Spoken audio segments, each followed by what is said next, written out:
June 1944. Normandie, France. A German panzer commander peers through his commander's cupola, scanning the narrow lanes between towering hedgerows. His Panther tank, with its legendary 75mm gun and sloped armor, is the pride of the Wehrmacht. He's been told the Americans have only thin-skinned Shermans that burn like torches when hit.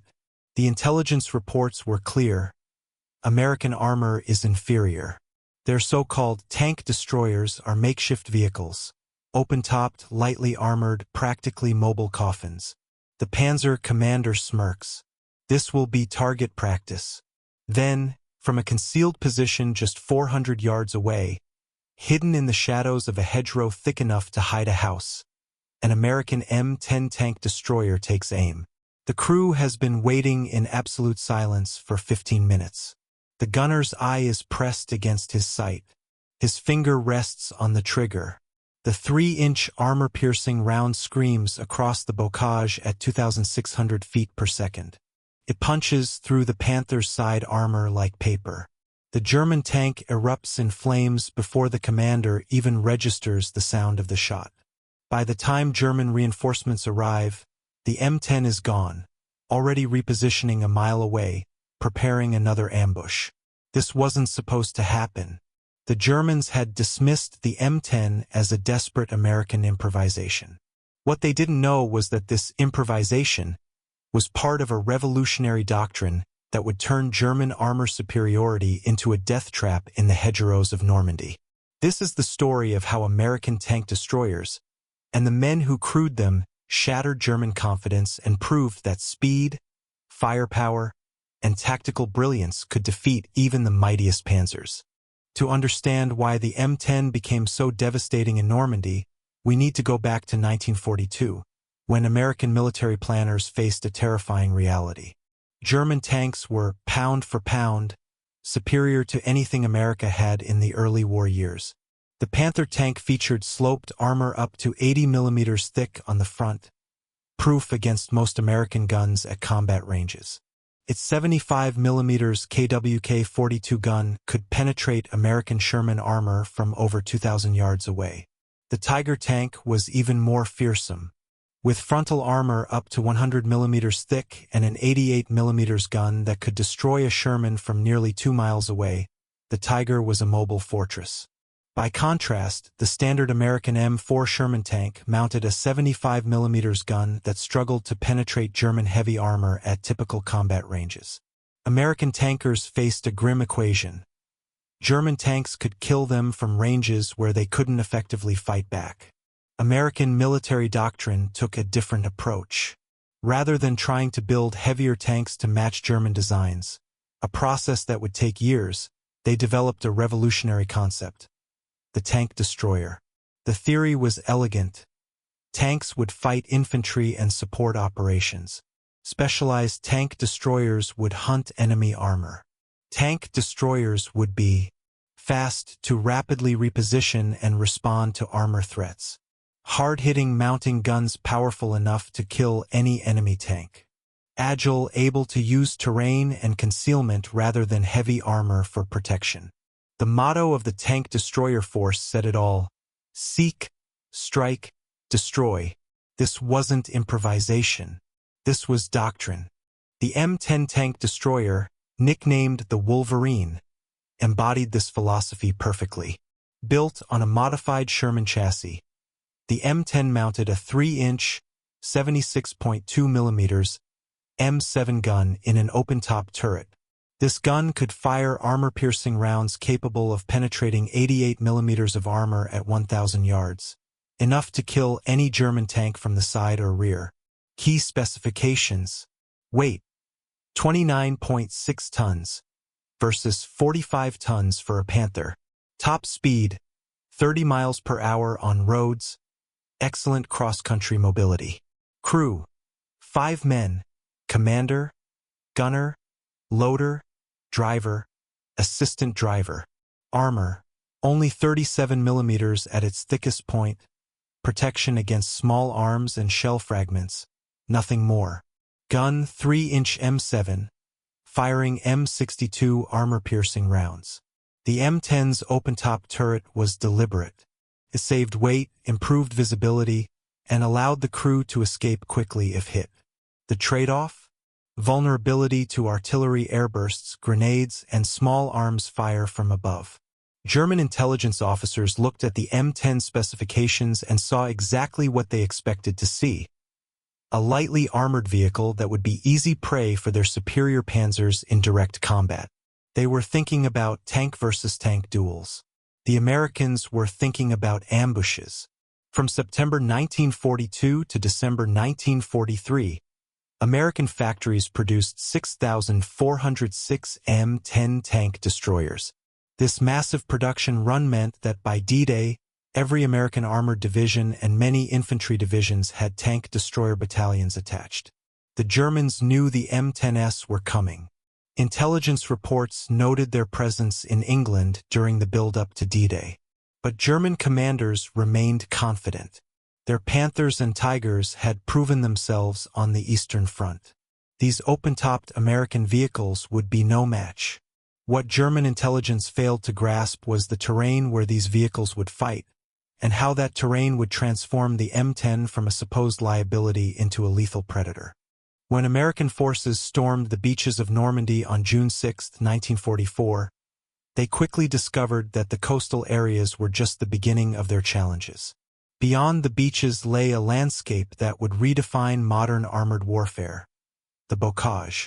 The Norman bocage was an ancient agricultural landscape of small fields, typically 50 to 200 yards on a side, surrounded by earthen embankments topped with dense hedgerows.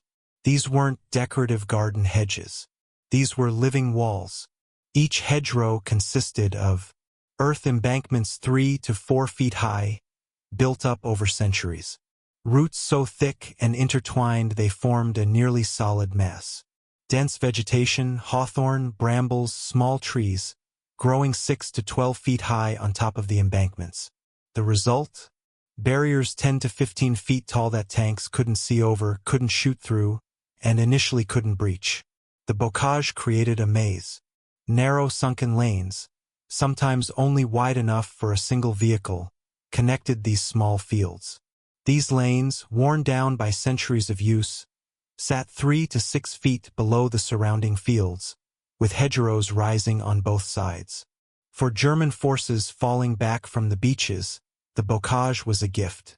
Every field became a potential kill zone. Every hedgerow concealed a machine gun nest, anti-tank gun, or panzer lying in ambush. American forces couldn't use their overwhelming superiority in numbers because only a few vehicles could advance down each lane at a time. When American tanks tried to climb over hedgerow embankments, they exposed their thin belly armor, the perfect target for German Panzerfaust's anti-tank rockets and hidden anti-tank guns. American infantry advancing through the bocage faced murderous fire from positions they couldn't see until they were yards away.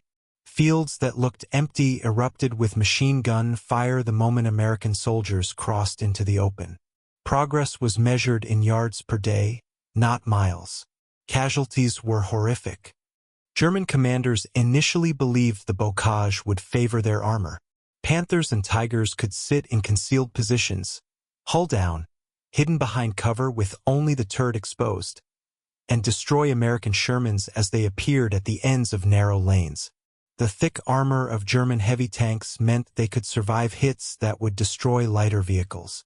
In an open-field tank battle, this was decisive.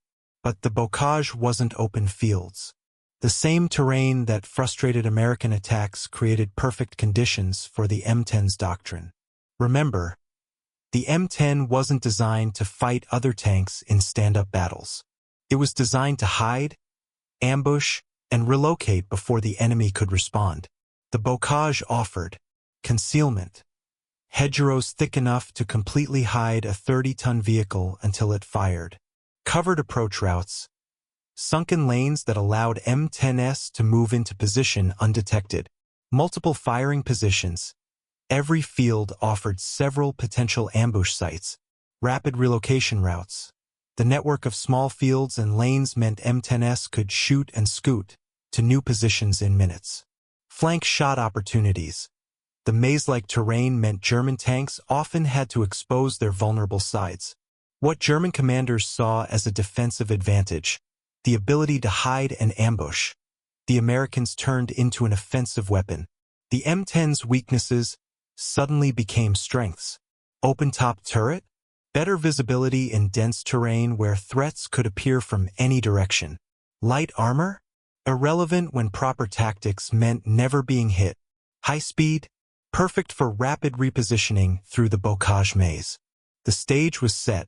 The terrain favored ambush tactics. The M10 was built for ambush tactics. Now it needed crews brave enough and skilled enough to execute them. The M10 tank destroyer was a machine. But machines don't win battles, men do.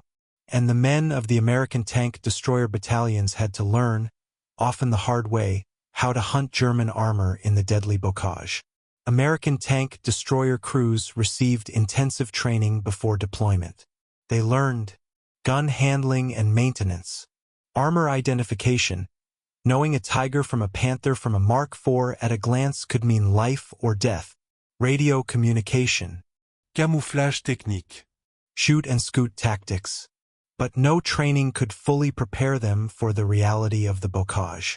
When the 899th Tank Destroyer Battalion landed in Normandy in late June 1944, the crews expected to race across France, hunting Panzers in sweeping mobile warfare. Instead, they found themselves crawling through a green labyrinth where death could strike from any direction. The first engagements taught brutal lessons.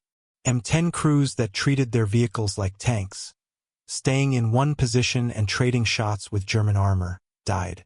The M10's thin armor meant that any hit from a German tank gun was likely fatal. One veteran of the 899th recalled, "We lost 2 TDs in the first week because the crews thought they could sit and slug it out with Panthers. You can't. That 75 millimeters on the Panther will go through you like you're made of cardboard." Crews learned. Lesson 1. Never stay in one position after firing.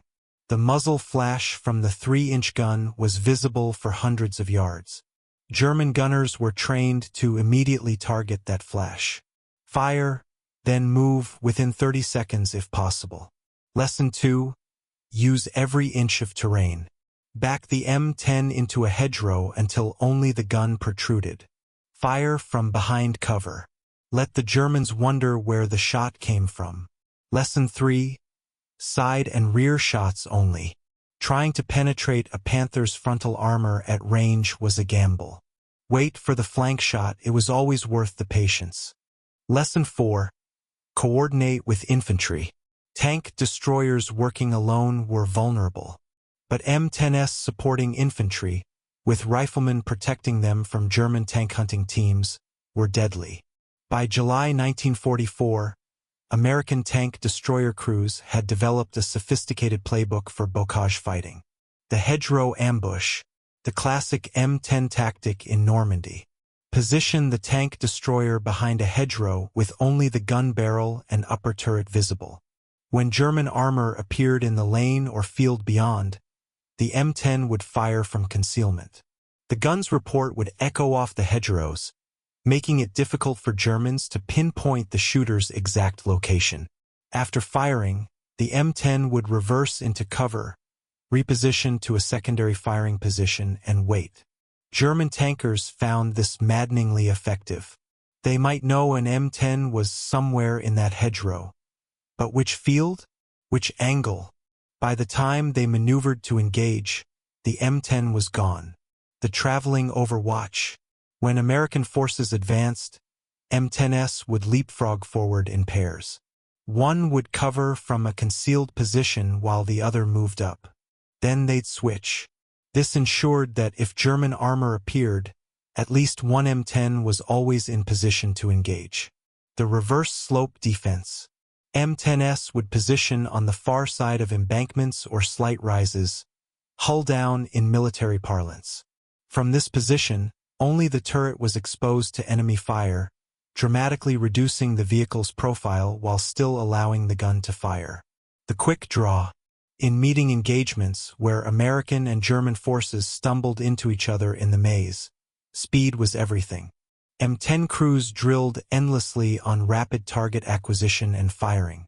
A well-trained crew could identify, aim, and fire in under 10 seconds. In the bocage, that speed often meant the difference between killing and being killed. M10 crews developed a hunter's mentality. They weren't slugging it out toe-to-toe with enemy armor. They were stalking dangerous prey. Lieutenant Robert Bauer, commander of an M10 in the 803rd Tank Destroyer Battalion, described it. You had to think like you were hunting a bear with a rifle. You don't walk up to the bear and shoot it in the face. You track it, you wait for the right moment, you take your shot from cover, and then you get the hell out before it knows what hit it. This psychological shift was crucial. Crews that thought of themselves as hunting, rather than fighting, adapted better to the ambush tactics the bocage demanded. By mid-July 1944, German after-action reports began mentioning American tank destroyers with increasing concern. One German tank commander wrote, "The American Wolverines, M10s, do not fight like tanks. They appear from nowhere, fire, and vanish. We cannot bring our armor superiority to bear when we cannot find them to engage." A Panther crew survivor reported, "We were moving down a lane when my driver said he saw movement in the hedgerow to our right. Before I could traverse the turret, there was an enormous impact and the engine compartment burst into flames. We never saw the vehicle that hit us." The psychological impact on German crews was significant. In open country, German tankers were confident. Their Panthers and Tigers were superior in direct combat. But in the bocage, that confidence evaporated. Every hedgerow could hide an M10. Every lane could be a kill zone. German tankers began to hesitate, to slow down, to be cautious. And in armored warfare, hesitation is often fatal. This style of fighting was never without cost. M10 crews suffered casualties from German artillery, which exploded above the open-top turrets with devastating effect. They died when German infantry sneaked close enough to drop grenades into the crew compartment. They burned when Panzerfausts found their mark. But the exchange rate favored the Americans. For every M10 lost, German armor losses mounted. And unlike Germany, America could replace both vehicles and crews. The men of the tank destroyer battalions learned to live with fear, to use it, to channel it into patient, precise violence. They became some of the most effective armor killers of the war. Now we need to see how their skills played out in actual combat, in specific battles where M10s and German Panzers clashed in the Green Maze of Normandy. The theory and tactics meant nothing until they were tested in combat. In the summer of 1944, M10 tank destroyers proved their worth in a series of brutal engagements across Normandy. Let's examine 3 battles that showcase how these vehicles and their crews turned German armor superiority into vulnerability. Battle 1. St. Lo, the urban ambush, July 1944. St. Lo was a critical crossroads town, and American forces needed to take it to break out of the Normandy hedgerows. German forces, including elements of the Panzer Lehr Division, were determined to hold it. On July 17, 1944, elements of the 654th Tank Destroyer Battalion, equipped with M10s, supported the 29th Infantry Division's assault on the town's outskirts. The situation: the Americans were advancing down the main road into St. Lo when German spotters reported their approach. A platoon of Panther tanks, 5 vehicles, moved into position in the rubble-choked streets to ambush the American column. The Germans had the advantage. The narrow streets meant American vehicles would have to come at them in single file. The Panthers could fire down the street like shooting fish in a barrel. But the American commander suspected an ambush. He ordered 2 M10s from a company 654th TD Battalion to work their way through the ruins parallel to the main advance. Staff Sergeant Harold Welch commanded one of these M10s. His crew maneuvered their vehicle through collapsed buildings and rubble-strewn alleys, moving at walking pace. The going was painfully slow, but it put them 200 yards to the flank of the German position. Through gaps in the ruins, Welch's gunner spotted the distinctive profile of a Panther, hull down behind rubble, gun trained on the main road, waiting. The M10 crew went through their drill with practiced precision. Gunner identified target. Panther, 11 o'clock, 200 yards, side armor exposed. Welch, load AP. Fire when ready. The loader slammed a 3-inch armor-piercing round into the breech. The gunner adjusted his sight, tracking the target. On target. Fire! The M10 rocked back with the recoil. The armor-piercing round crossed 200 yards in a fraction of a second and slammed into the Panther's side armor, the weak point. The German tank shuddered, smoke pouring from hatches. The crew bailed out. Before German forces could react, Welch's M10 reversed into cover and repositioned. 3 minutes later, from a different angle, they engaged a second Panther. Another side shot. Another kill. The remaining German Panthers, unable to locate their attacker and fearing more flanking M10s, withdrew from the position. The American column advanced into St. Lo with minimal casualties. The lesson: the M10's mobility and the crew's willingness to maneuver for flank shots neutralized German armor that should have dominated the urban terrain. The Panthers never got the frontal slugfest they were designed to win. Battle 2. Operation Cobra. The Breakout, July 25 to 31, 1944. Operation Cobra was the massive American offensive designed to shatter German lines and break out of Normandy. Tank destroyer battalions played a crucial role. The 823rd Tank Destroyer Battalion with M10s was attached to the 2nd Armored Division for the breakout. Their mission: screen the flanks of American armored columns and eliminate any German tanks attempting to counterattack. On July 27th, American armor punched through German lines near St. Gilles. But German commanders rushed reinforcements, including a battle group with at least 10 Panthers and several Mark IV tanks, to seal the breach. The 823 RD's M10s were positioned in small groups along the American flanks, hidden in hedgerows, waiting. Lieutenant James Harper commanded a platoon of 4 M10s dug into positions along a sunken lane. They had been waiting for 6 hours, engines off, crews taking turns on watch. Infantry from the 2nd Armored Division's Armored Infantry Regiment provided local security. At 1,500 hours, 3 p.m., the infantry outposts reported engine noise. German armor was approaching fast. Harper's crews went to full alert. Through binoculars, Harper spotted them. A column of Panthers moving cross-country, trying to hit the American flank. They were 800 yards out and closing. Harper made a calculated decision. Wait, let them get closer. Make every shot count. At 400 yards, Harper gave the order: all units, fire at will. Priority: lead and trail vehicles. For M10s fired nearly simultaneously. The lead Panther erupted in flames, mobility kill. The rear Panther took a hit in the engine deck and ground to a halt, smoke billowing. The German column was trapped.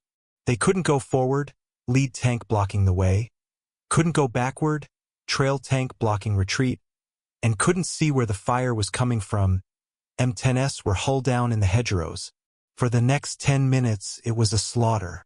The M10s systematically engaged each Panther in the column. German crews tried to return fire, but they were shooting at muzzle flashes and couldn't get accurate hits. 3 Panthers managed to escape, crashing through hedgerows and fleeing. 7 were left burning or disabled. American losses, 0. This engagement was repeated dozens of times during Operation Cobra. German counterattacks ran into well-positioned M10s and died in the hedgerows. The American breakout succeeded in part because German armor couldn't effectively counterattack. One German tank company commander, captured after this battle, told his interrogators, "We expected to fight American Shermans. Instead, we found ourselves ambushed by tank destroyers we never saw until they fired. It was impossible to defend against." Battle 3, Mordine counterattack, stopping Hitler's gamble. August 7th to 13th, 1944. Perhaps the M10's finest hour came during the German counterattack at Mordine. Hitler, desperate to stop the American breakout, ordered a massive counterattack with 4 Panzer divisions. The goal: drive west to the coast, cut off American spearheads, and restore the front. It was Germany's last chance to defeat the Normandy invasion. The spearhead of this attack, the 2nd SS Panzer Division Das Reich, and the 1st SS Panzer Division Leibstandard Adolf Hitler, with over 140 Panthers and Mark IVs between them. Standing in their way, American infantry divisions, including the 30th Infantry Division, supported by the 823rd Tank Destroyer Battalion with M10s. On the night of August 6th to 7th, German armor struck. In the darkness and confusion, they initially made good progress, overrunning American positions. By dawn on August 7th, German Panthers were in the town of Mordine. American forces were in danger of being cut off. But as daylight came, American tank destroyers went to work. The most famous engagement involved M10s from the 823rd near Hill 314, east of Mordine. 2nd Lieutenant Tom Andrew commanded an M10 positioned on a reverse slope of Hill 314. His crew had a commanding view of the approach road. At 0630 hours, he spotted German armor, Panthers and Mark IVs, moving in column formation toward American lines. Andrew's crew engaged at 1,200 yards, extreme range for the 3-inch gun, but the elevation gave them the angle they needed. The first shot was a ranging shot. It fell short. The second shot struck a Mark IV, starting a fire. The German column scattered, tanks moving off-road to find cover. But this played into American hands. The dispersed tanks were easier to engage individually. Over the next 3 hours, Andrew's crew, along with 3 other M10s in the vicinity, engaged German armor as it tried to advance. They fired, relocated, fired again. German return fire was heavy, artillery and tank fire bracketed their positions, but the M10 crews kept moving, kept shooting. By late morning, American fighter bombers joined the fight, and the German attack stalled. 8 German tanks lay destroyed or disabled in front of Hill 314. Across the Mordine battlefield, M10s performed brilliantly. Working with infantry, artillery, and air support, they blunted the German armored spearheads. The 823rd Tank Destroyer Battalion alone claimed 25 German tanks destroyed during the Mordine counterattack. The German offensive failed. Within days, the attacking German divisions were retreating, and many would be encircled in the Falaise pocket. A German tank officer captured at Mordine told interrogators, "We were told your tank destroyers were thin-skinned and easy to kill, but we could never find them to kill them. They shot at us from the hedges, from the hills, always from cover. When we tried to engage, they were gone. It was like fighting ghosts." Another stated simply, "The Americans turned our tactics against us. We had used ambush and maneuver in Russia. In Normandy, they did it better."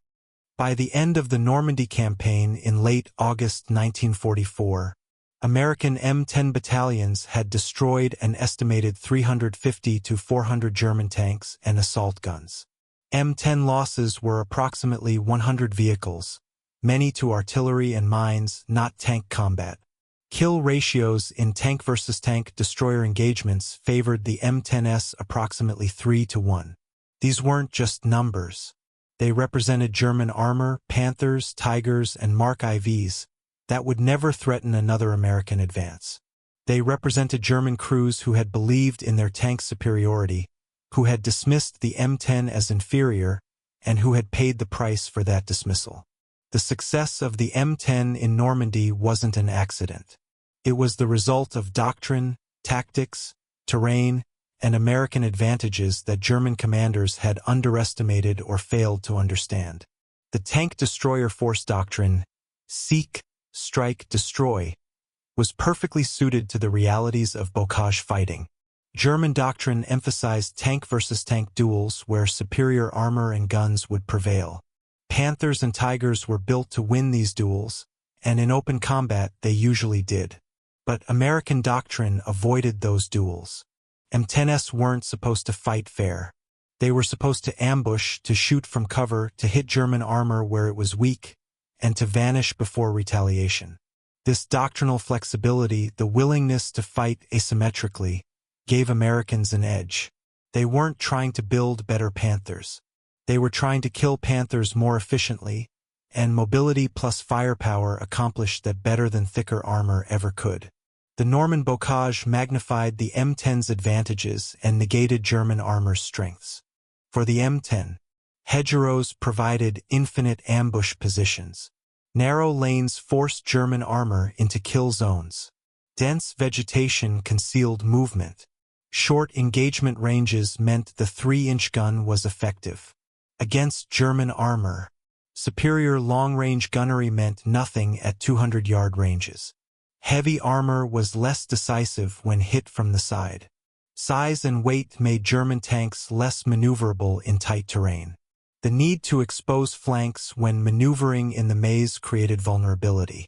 One military historian calculated that the bocage reduced the combat effectiveness of German heavy tanks by approximately 40% while increasing the effectiveness of lighter, more mobile vehicles like the M10 by roughly 30%.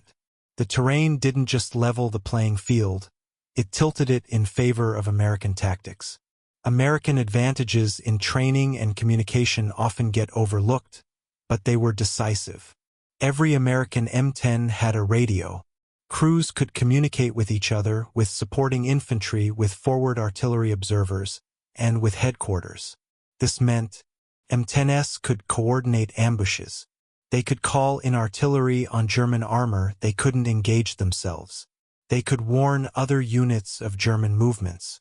They could rapidly reposition based on real-time intelligence. German armor, especially as the war progressed, often suffered from radio shortages.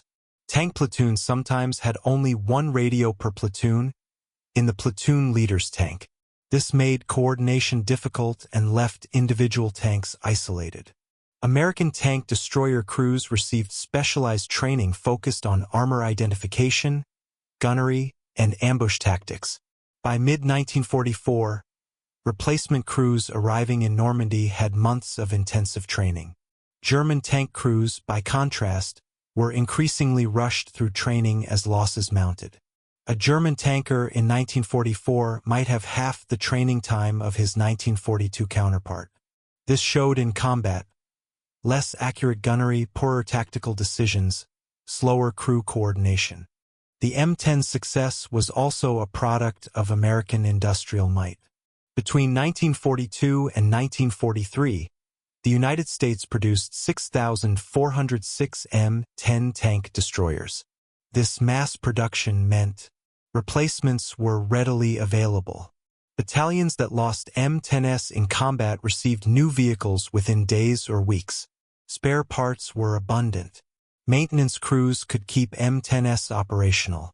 Crews could be aggressive. Knowing that lost vehicles would be replaced allowed commanders to take calculated risks.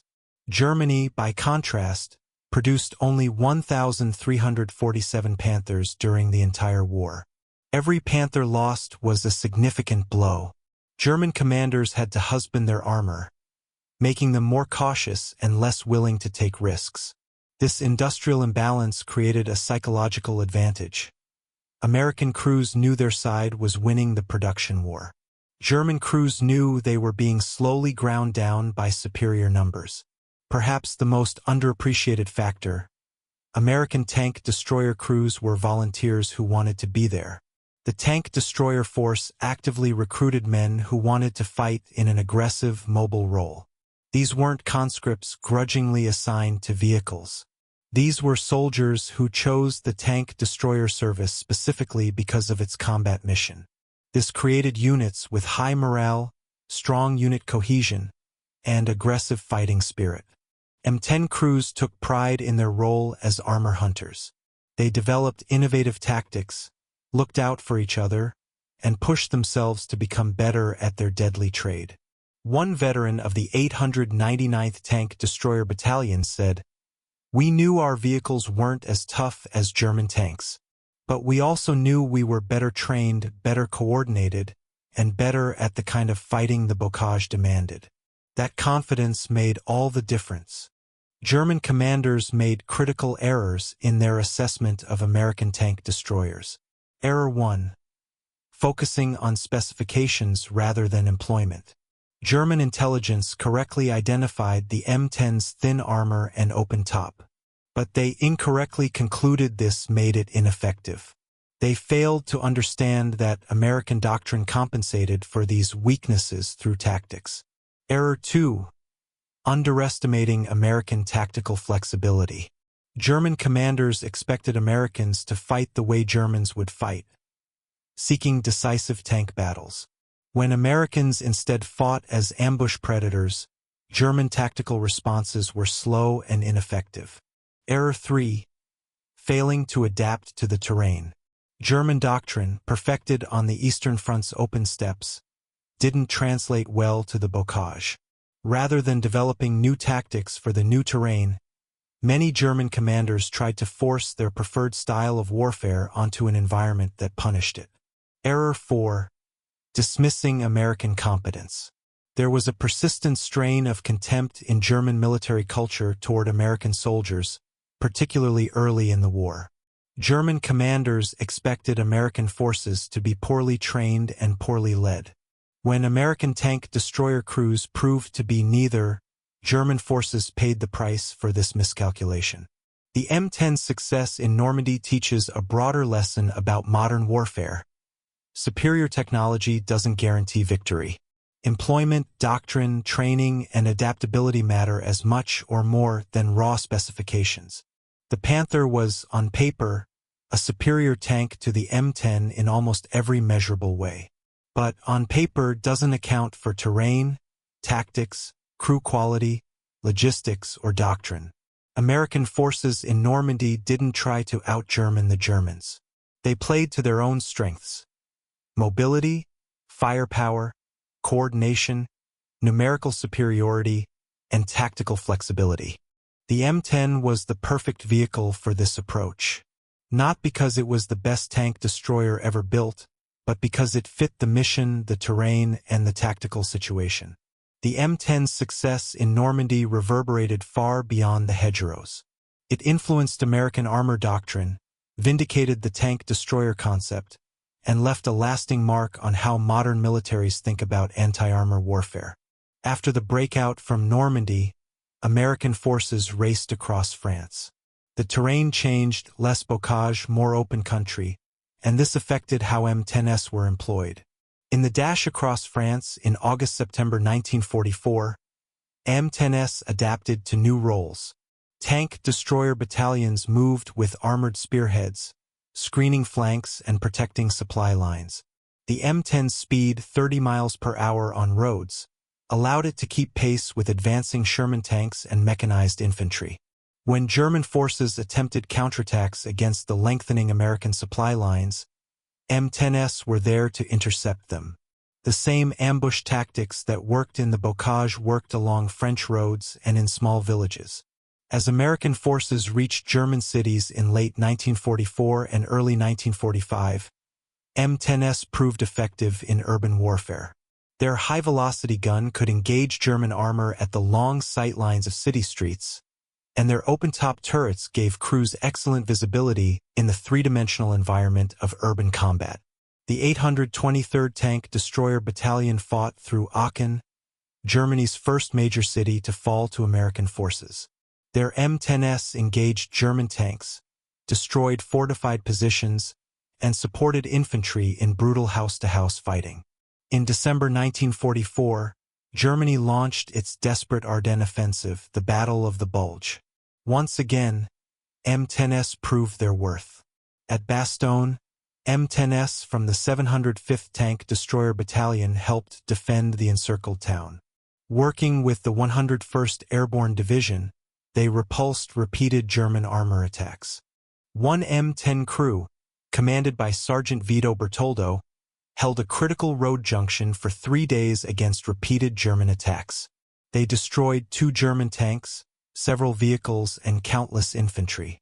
When German troops finally captured the position, they found the M10 abandoned, out of ammunition but still operational. The crew had withdrawn only when they literally had nothing left to shoot. Across the Ardennes, tank destroyer battalions engaged German armor in conditions ranging from open fields to dense forests. The M10's versatility and the skill of its crews helped blunt the German offensive. Even as M10s fought in Normandy, American ordnance officers recognized the need for even more firepower. The result was the M36 tank destroyer, which mounted a powerful 90mm gun capable of penetrating even Tiger II frontal armor. The M36 began reaching units in Europe in late 1944. But the M36 was essentially an evolution of the M10 concept. Same chassis, same mobility, same doctrine, bigger gun. The lessons learned with the M10, ambush tactics, shoot and scoot, emphasis on crew skill, transferred directly to the M36. Many M10 crews transitioned to M36s and found the new vehicle even more effective. But they also recognized that the M10 had done its job superbly.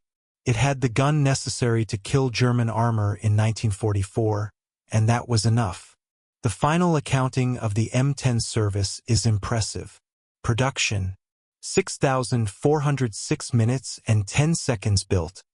1942 to 1943. Approximately 4,900 served with U.S. forces. 600 plus supplied to Allied forces, British, Free French. Combat record U.S. forces. Estimated 800 to 1,000 German tanks and assault guns destroyed. M10 battalions served in every American armored and infantry division in Europe. Casualty rates among M10 crews were lower than Sherman tank crews in similar roles. Service: Western Europe, June 1944 to May 1945. Italy, 1943 to 1945. Pacific Theater. Limited use, primarily in Philippines. Continued service with Allied nations through the 1950s. The British Army received over 1,600 minutes and 10 seconds through Lend-Lease, which they designated the Wolverine. British crews initially skeptical of the open-top design came to appreciate the M10's firepower and mobility. British Wolverines served with distinction in Northwest Europe, particularly during Operation Market Garden and the crossing of the Rhine. The British made one significant modification. They developed the Achilles variant, which replaced the 3-inch gun with the superior British 17-pounder gun. This created one of the most powerful tank destroyers of the war. Interestingly, British after-action reports praised the M10 for the same qualities American crews valued: speed, firepower, and crew visibility. The tactical lessons learned in Normandy by American crews were quickly adopted by British forces. After World War II, the U.S. Army disbanded the separate tank destroyer force. The M10 was retired from American service by the late 1940s. But the doctrinal lessons lived on.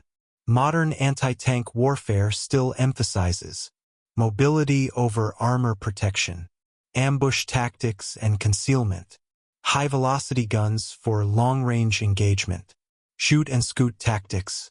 Today's anti-tank guided missile, ATGM, teams, light armored vehicles with anti-tank weapons, and even helicopter gunships follow principles pioneered by the tank destroyer force. The modern U.S. Army Stryker MGS mobile gun system and various wheeled tank destroyers used by NATO forces are spiritual descendants of the M10. Fast, hard-hitting vehicles designed to kill enemy armor through superior tactics rather than superior armor protection. Of all the M10's legacy, the most important is the memory of the men who crewed them. These were soldiers who volunteered for a dangerous mission in a vehicle they knew was vulnerable. They faced German tanks that could kill them from ranges where they couldn't effectively respond, unless they were smarter, faster, and braver than their opponents. And time and again they were. The men of the tank destroyer battalions suffered heavy casualties. Open-top turrets meant vulnerability to artillery. Light armor meant any penetrating hit was likely fatal. Aggressive tactics meant constant danger. But their casualty rates, when measured against their effectiveness, tell a story of tactical excellence. They killed more enemy tanks per vehicle lost than any other American armored unit. They broke German counterattacks. They enabled American infantry to advance. They turned German armor superiority into a liability. Staff Sergeant Harold Welch, mentioned earlier, 654th TD Battalion, survived the war with a Silver Star for his actions at St. Lo. He returned home to Indiana, raised a family, and rarely spoke of his service. But his grandchildren remember him saying, "I was scared every day, but I was with good men, and we did what needed doing." Lieutenant Tom Andrew, 823rd TD Battalion, Mort Ein, was killed in action in Germany in March 1945, 2 months before war's end. His M10 was hit by an 88mm round from a hidden anti-tank gun. His sacrifice and thousands like him bought victory. Second Lieutenant Robert Bauer, 803rd TD Battalion, survived the war and wrote a memoir describing his experiences. He wrote, "The M10 wasn't the best tank destroyer ever made, but it was good enough and we made it work. Sometimes good enough in the right hands is better than perfect." Today, approximately 15 to 20 M10 tank destroyers survive in museums and private collections around the world. A few have been restored to running condition. When they fire their guns at demonstrations, blank rounds, of course, the crack of the 3-inch gun still commands attention. It's easy to imagine that sound echoing through Norman hedgerows, announcing sudden death to German tankers. Veterans of the tank destroyer battalions hold reunions, though their numbers dwindle each year. They gather to remember fallen comrades, to share stories, and to ensure that their service isn't forgotten. In Normandy, at small memorials scattered through the bocage, plaques commemorate the tank destroyer battalions that fought there. French civilians who witnessed the liberation still remember the American vehicles with the open tops and the big guns that appeared, fired, and vanished like ghosts. Let's return to where we started: German dismissal of the M10. On paper, German assessment wasn't wrong. The M10 was lightly armored. It was vulnerable. Couldn't survive a direct slugfest with a Panther or Tiger. But German commanders made a fatal error. They assumed the M10 would fight the way they would fight. They assumed American doctrine would mirror German doctrine. They assumed that American forces would seek the kind of decisive armor battles German commanders preferred. They were wrong. The M10 didn't fight like a German tank destroyer. It didn't sit in prepared positions waiting for enemy armor to appear in its sights. It hunted. It stalked. It ambushed. It struck and vanished. German tankers, who had faced Soviet T-34s and KV-1s on the Eastern Front, had learned to respect enemy tanks that were tough, numerous, and aggressive. They expected American armor to fight the same way. Instead, they found an enemy that refused to fight on German terms. The M10 story is ultimately about the triumph of doctrine over technology. The United States in 1942 to 1943 couldn't build tanks as good as the Panther. American industrial capacity was enormous, but American tank design was years behind German heavy tank development. Rather than accepting this as a fatal disadvantage, American military planners designed around it. They created a doctrine that emphasized American strengths. Mobility: American vehicles were reliable and fast. Production: America could build more vehicles than Germany could destroy. Coordination: American forces excelled at combined arms operations. Adaptability: American soldiers proved innovative and flexible. The M10 embodied this doctrine. It was fast enough to redeploy rapidly. It was produced in sufficient numbers to equip entire battalions. It had the firepower to kill any German tank from the right angle. And it was crewed by soldiers trained to think creatively and fight smart. What the Germans missed. German intelligence reports on the M10 focused on what it couldn't do. Couldn't survive frontal combat with heavy tanks. couldn't protect crew from artillery, couldn't match German armor thickness. What they missed was what it could do. Could move 30 miles per hour on roads and cross-country. Could fire a gun powerful enough to kill from ambush. Could redeploy before German forces could respond. Could coordinate with infantry, artillery, and air support. Could exploit terrain that negated German armor advantages. The dismissal was based on incomplete analysis. German commanders saw the M10's weaknesses clearly. They failed to see or refused to acknowledge its strengths and how American doctrine would employ them. By the time they understood, it was too late. The hedgerows of Normandy were littered with burned-out Panthers and Tigers, victims of a weapon system Germans had dismissed as inferior. The M10's success teaches us something important about military history and warfare in general. Victory doesn't always go to the side with the best equipment. Victory goes to the side that best employs the equipment it has. Throughout history, supposedly inferior forces have defeated superior ones through better tactics, doctrine, and leadership. The M10 in Normandy is a perfect example. It wasn't the best tank destroyer of World War II. The German Jagdpanther, with its 88mm gun and heavy armor, was more powerful. The later American M36 had a better gun. Even the British Achilles variant was arguably superior. But the M10 was there in the right place at the right time with the right doctrine and the right crews. And that was enough. As we close this story, remember that the M10 tank destroyer was just a vehicle, steel, mechanics, and a gun. What made it deadly wasn't the 3-inch gun or the speed or the open-top turret. What made it deadly were the 5-man crews who learned to use it brilliantly. They were volunteers, mostly. Young men in their late teens and early 20s who believed in their mission and their country. They trained together, fought together, and too often died together. They faced enemy armor that outgunned them, in terrain that could hide death behind every hedgerow. They knew their vehicles were vulnerable. They knew that any mistake could be fatal. And still, they climbed into those open-top turrets every morning, started their engines, and went hunting for German tanks. They turned a weapon system German commanders dismissed into one of the most effective armor killers of the Western Front. They proved that courage, skill, and smart doctrine could defeat superior technology. The Germans laughed at the M10 tank destroyer. They dismissed it as thin-skinned, vulnerable, a poor man's substitute for a real tank. Then they met it in the hedgerows of Normandy, and learned that dismissal can be fatal.